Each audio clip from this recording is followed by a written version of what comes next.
चलिए। Hello students, C S part 2, civil engineering fourth semester, mechanical engineering fourth semester and electrical engineering fourth semester. C S part 2 में 4 number का 4 marks के आपके हैं, जिसको आप ईडियम एंड फ्रेजेस कहते हैं। तो ना केवल ईडियम एंड फ्रेजेस है, बल्कि उसमें 2 नंबर का फ्रेजल वर्ब है, जिसका आपको सेंटेंस बनाना होता है। आप अपने इंडेक्स के बगल में 23 जनवरी का लेक्चर देखिए, नोट है कि phrasal verb and idiom and phrases कितने मार्क्स के हैं आपके कोर्स में है। तो आज जो यूज्ड टू आता है डिप्लोमा में इम्पॉर्टेंट फ्रेजल वर्ब, वो मैं आपको नोट करवा रही हूँ। तो देखिए, ईडियम एंड फ्रेजेस में और फ्रेजल वर्ब में ये डिफरेंस है कि ईडियम एंड फ्रेजेस की का जो वो होता है, वर्ब की जो फॉर्म होती है वो चेंज नहीं होती है, एज इट इज़ यूज़ कर देते हैं। बट फ्रेजल वर्ब जब हम यूज़ करते हैं तो हमारे सेंटेंस के अकॉर्डिंग फ्रेजल वर्ब के का फॉर्म चेंज होता है, first form, second form, third form. ये फ़र्क है idiom and phrases and phrasal verb में, कि ईडियम एंड फ्रेजेस किसी भी टेंस का सेंटेंस हो उसमें कुछ भी बदलाव नहीं आता, बट फ्रेजल वर्ब आप यूज़ करते हैं तो उसमें टेंस के अकॉर्डिंग आपकी वर्ब चेंज हो जाती है। जैसे गो थ्रू है, गो थ्रू मीन्स होता है टू एग्जामिन केयरफुली, बड़े ध्यान से उसका निरीक्षण करना। ठीक है, तो आपकी वर्ब है go through.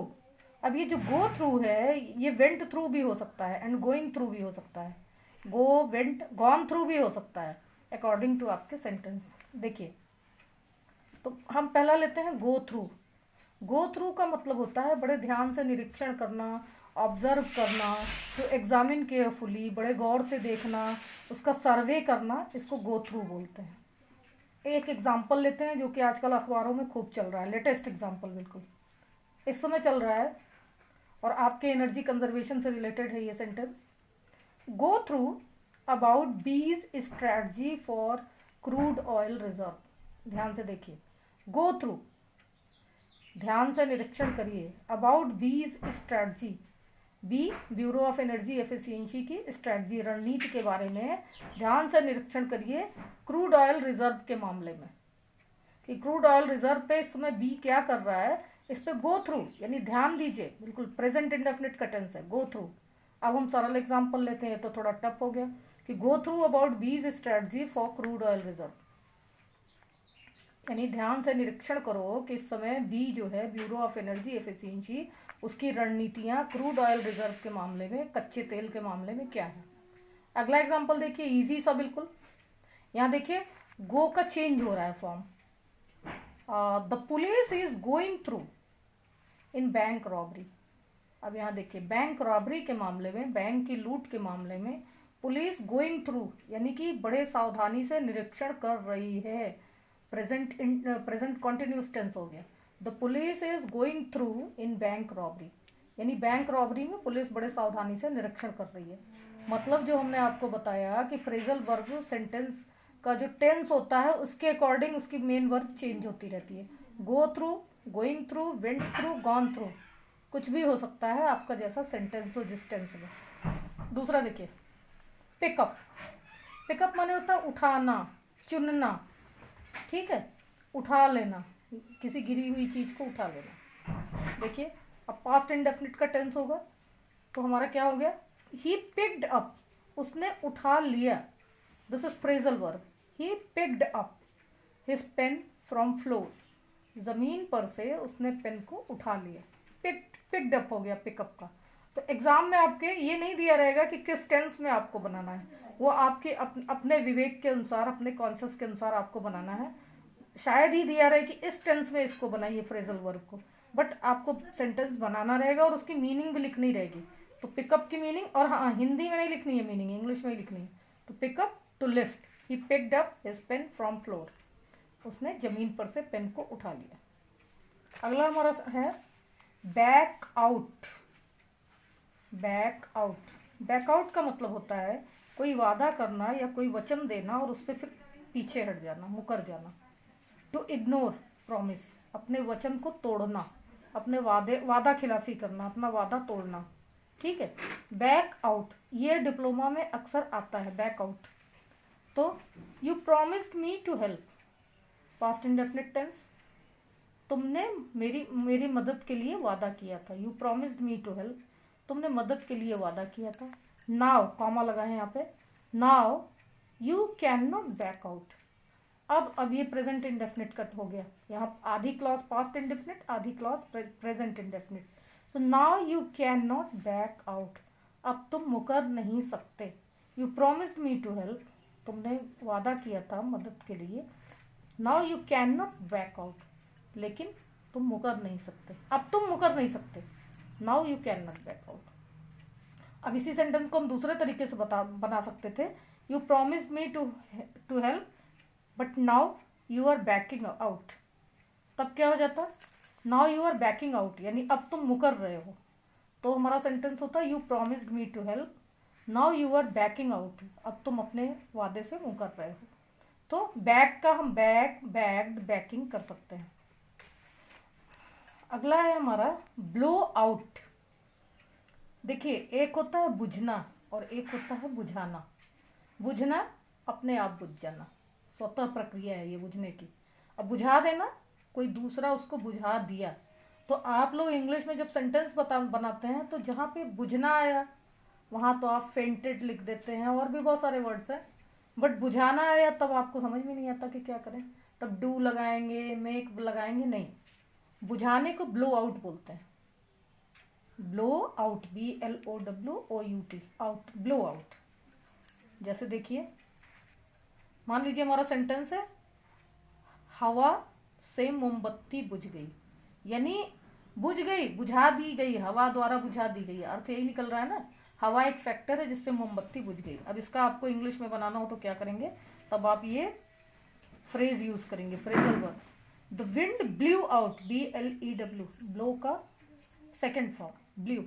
The wind blew out the candle, the wind blew out the candle, हवा से मोमबत्ती बुझ गई या हवा मोमबत्ती को बुझा दी, ठीक है।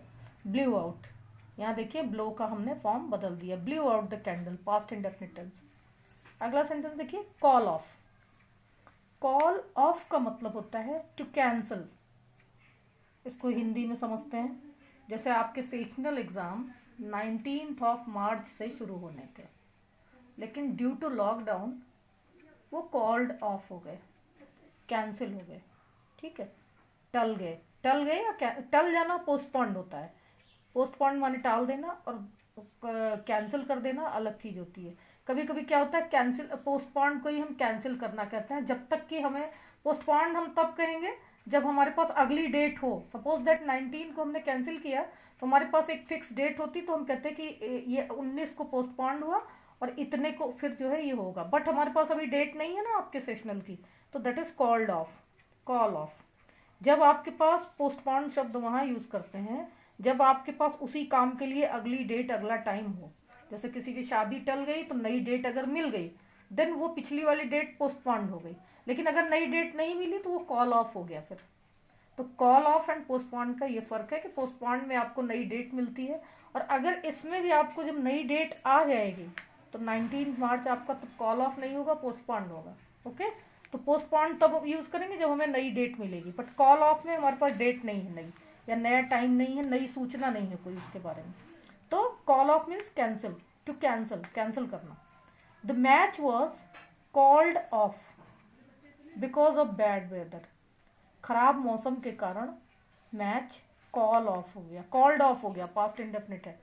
देखिए कॉल को हमने यहाँ पे कॉल्ड कर दिया, कॉल्ड ऑफ हो गया, यानी कि मैच कैंसिल हो गया खराब मौसम के कारण। जब मैच की नई डेट आ जाएगी तो वो पोस्टपोन्ड फिर इंग्लिश में लिखा जाएगा।